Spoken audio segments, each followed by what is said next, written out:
अगर वीडियो पसंद आए तो लाइक करें, सब्सक्राइब करें और बेल आइकॉन दबाना न भूलें ताकि हर नया अपडेट मिले सबसे पहले।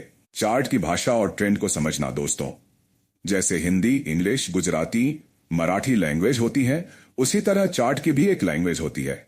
चार्ट आपके साथ बातें कर सकता है, पर जरूरी है कि आपको उसे रीड करना आना चाहिए। कैंडलस्टिक पैटर्न के पीछे के इमोशंस, मार्केट स्ट्रक्चर, सपोर्ट और रेजिस्टेंस के पीछे छुपी हुई planning, supply and demand zone, कहां पर बायर्स का पावर है, कहां पर सेलर्स का पावर है। ऑन प्राइस एक्शन का हर एक मूव कुछ न कुछ बोलता है कि आगे क्या हो सकता है, बस आपको ध्यान से उसको रीड करने की जरूरत है। दोस्तों, आज से आपका चार्ट रीड करने का नजरिया पूरी तरह से बदल जाएगा अगर इस वीडियो को ध्यान से समझा तो। जैसे यहां आप देख सकते हैं, मार्केट अभी लोअर लो और लोअर हाई के स्ट्रक्चर में नीचे आ रहा है।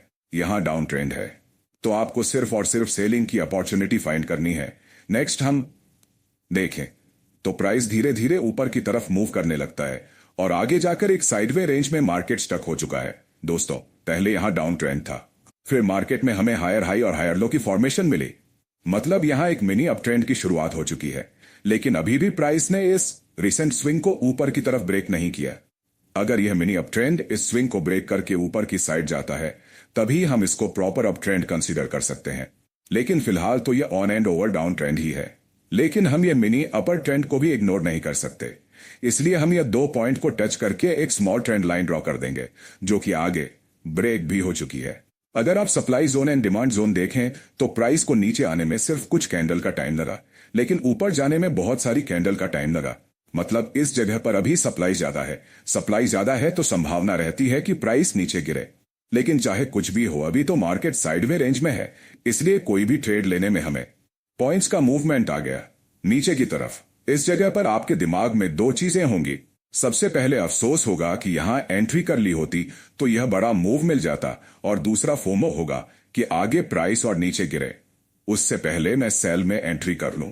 लेकिन मैं आपसे कॉमन सेंस का क्वेश्चन करता हूं, आप ही बताइए, जिन जिन लोगों ने यहां सेल में एंट्री की होगी, उन लोगों को बहुत ही जल्दी चार्ट की भाषा और ट्रेंड को समझना दोस्तों।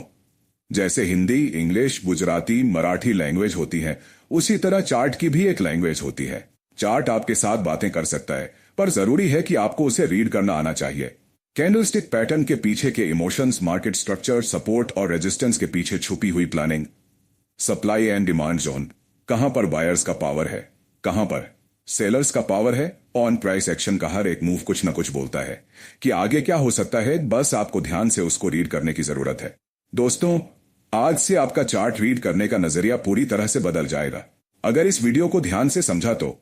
जैसे यहां आप देख सकते हैं, मार्केट अभी लोअर लो और लोअर हाई के स्ट्रक्चर में नीचे आ रहा है। यहां डाउन ट्रेंड है, तो आपको सिर्फ और सिर्फ सेलिंग की अपॉर्चुनिटी फाइंड करनी है। नेक्स्ट फिर मार्केट में हमें हायर हाई और हायर लो की फॉर्मेशन मिली।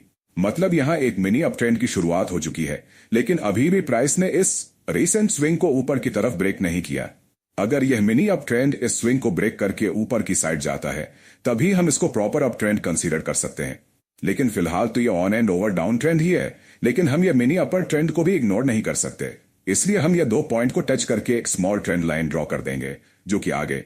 अगर आप supply zone and demand zone देखें तो प्राइस को नीचे आने में सिर्फ कुछ कैंडल का टाइम लगा, लेकिन ऊपर जाने में बहुत सारी कैंडल का टाइम लगा। मतलब इस जगह पर अभी सप्लाई ज्यादा है। सप्लाई ज्यादा है तो संभावना रहती है कि प्राइस नीचे गिरे। लेकिन चाहे कुछ भी हो, अभी तो मार्केट